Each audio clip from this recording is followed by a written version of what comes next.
हमरो भातार सखी बाटे हाथा काठा एके लागल रतिया में कोड़े तीन काठा हम जाई हाथी सखी ऊ नहीं हारे की कबो आगा से मारे की कबो पाछा से मारे की कबो आगा से मारे की कबो पाछा से मारे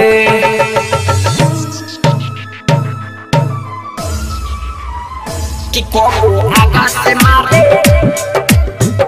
कि कबो पाछा से मारे डीजे शापो जय प्रकाश कि कबो आगा से मारे कि कबो पाछा से मारे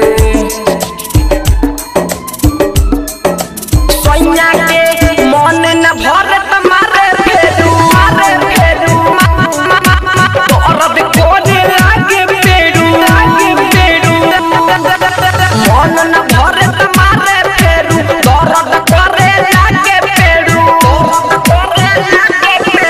मन न भरे तुम्हारे फेरू दर्द करे लागे पेड़ू गर्दा उड़ावे पर्दा उठावे पीछे जगैया करे कि कबो आगा से मारे कि कबो पाछा से मारे कि कबो आगा से मारे कि कबो पाछा से मारे जय प्रकाश डीजे शापो कि कबो पाछा से मारे mix by Sabrang digital recording studio कि कबो आगा से मारे कि कबो पाछा से मारे